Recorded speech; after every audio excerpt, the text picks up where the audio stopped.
Praise the lord, హల్లెలూయా. దేవుని నామానికి మహిమ కలుగును గాక. ఉదయకాలంలో ఈ వాగ్దానం చూస్తున్నాం.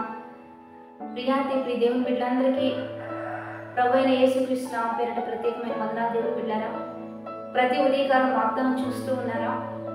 దేవుడు మనకేమైనా తెలియజేస్తూ ఉన్నారో ఆ వచనాలన్నీ కూడా గట్టిగా పట్టుకొని ఒక రోజు ప్రారంభిస్తూ ఉన్నారా? దేవుని బిడ్డలారా, అది దీవెన, అది మంచిది కదా. దేవుడు మనతో మాట్లాడుతుంటే మనకు ఆశీర్వాదం, అది మనకు మేలును సమకూరుస్తూ ఉంటుంది. దేవుడు చెప్పే ప్రతి మాట జీవపు ఊట అని మర్చిపోవద్దు. కాబట్టి దేవుడు మనతో ఏం మాట్లాడబోతున్నాడో చూద్దాం. వాక్యమై ఉన్నవాడు ఏ రీతిగా మనకు ప్రత్యక్షపరచబడబోతున్నాడో చూద్దాం. పరిశుద్ధ లేఖన గ్రంథం నుంచి ఇర్మియా గ్రంథము 1వ అధ్యాయము 5వ వచనం చదువుతున్నాం. గర్భంలో నేను నిన్ను రూపింపక మునిపే నిన్ను ఎరిగి తిని, నీవు గర్భం నుండి బయలుపడక మునిపే నేను నిన్ను ప్రతిష్ఠించి తిని, జనములకు ప్రవక్తగా నిన్ను నియమించి తిని. ఈరోజు దేవుని బిడ్డారా, దేవుడు ఇర్మియా గారికి ఇస్తున్న బలమైన వాక్ వచనాలు మనకిస్తున్నాడు. ఈరోజు నేను నిన్ను గర్భంలో రూపింపబడక మునిపే ఎరిగి తిని, నేను నిన్ను గర్భంలో నుంచి బయలుపడక మునిపే ప్రతిష్ఠించి తిని, జనములకు ప్రవక్తగా నిన్ను నియమించి తిని అని దేవుడు ఇక్కడ మనతో మాట్లాడుతున్నాడు. దేవుని బిడ్డారా, ఈరోజు నీవు గర్భంలో రూపింపబడక మునిపే, బయటికి రాక మునిపే దేవుడు నిన్ను చూచి ఉన్నాడు, నిన్ను ప్రతిష్ఠించి ఉన్నాడు, నిన్ను ఎన్నుకొని ఉన్నాడు.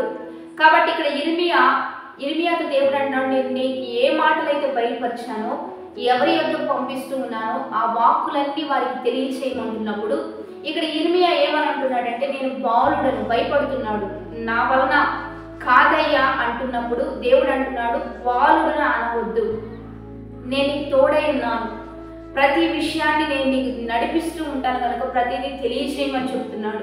ఈరోజు మోషే కూడా అదే అంటాడు. దేవుని బిడ్డలారా, నా వలన కాదయ్యా నేను ఏది చేయలేను అంటున్నప్పుడు నేను నీకు తోడై ఉన్నాను, నువ్వు వెళ్ళి అనేకుని నడిపించమని అనేకులకు మేలుకరంగా దేవుడు ఏర్పరిచాడు. బైబిల్ గ్రంథంలో గిద్యోను విషయంలో కూడా పరాక్రమం కలిగిన బలాఢ్యుడైన గిద్యోను అని దేవుడు పిలుస్తాడు. దేవుని బిడ్డలారా, అంటే అసలు బలహీనుడు, ఎన్నిక లేనివాడు, ఎన్నిక కాని గోత్రంలో ఉన్నటువంటి వాడు. అలాంటి వ్యక్తిని దేవుడు పరాక్రమం కలిగిన బలాఢ్యుడా అని పిలిచినట్లుగా ఈరోజు దేవుడు నిన్ను కూడా అదే రీతిగా ఏర్పరచుకున్నాడు, అదే రీతిగా ఎన్నుకున్నాడు.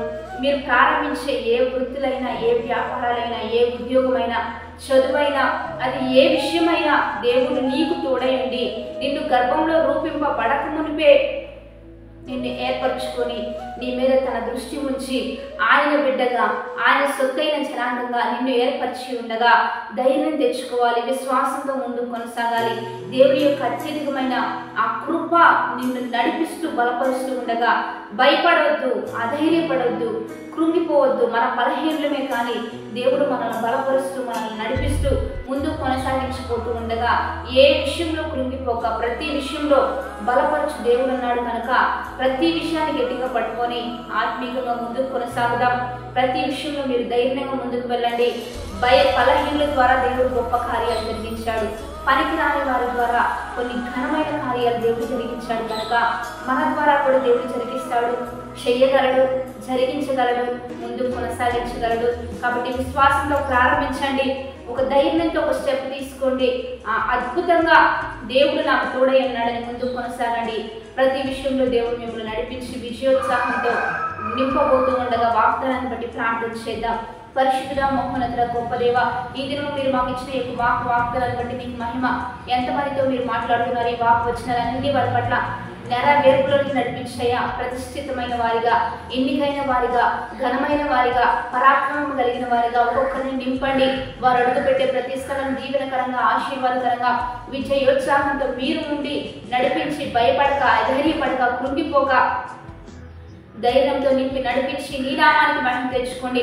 ప్రతి ఒక్క డిపార్ట్మెంట్ దీవించండి, వృత్తి వ్యాపారాల చేతి మనల్ని ఆశీర్వదించండి. ప్రతి ఒక్కరు అనారోగ్య పరిస్థితుల నుంచి విడుదల, అస్వస్థత నుంచి విడుదల, నీవు పొందిన దెబ్బల వలన అనేక స్వస్థత శీఘ్రంగా దయచేయండి అయ్యా. ఎన్ని అవసరతలు అక్కర్లు ఉంటాయో ప్రతి అవసరత అక్కర్ తెచ్చండి.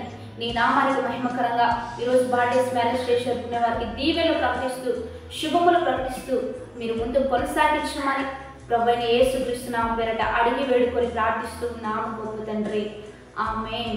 కాబట్టి దేవుని బిడ్డరా, ఈ వాగ్దానం మీ సొంతం చేస్తూ అలాగే షేర్, లైక్, కామెంట్ చేస్తూ దేవుని నామాన్ని మహిమపరుద్దాం. అక్టోబర్ 1 నుంచి నవంబర్ 9 వరకు 40 డేస్ జరగబోతున్నాయి. మనందరం కలుసుకుందాం. ఉజ్జీవ ఉపవాస ఆరాధన ప్రతి మనోహరమైన అద్భుతమైన పండుగ దినాలుగా ఆచరిస్తూ దేవుని నామాన్ని మహిమపరుద్దాం. Have a blessed day. Amen.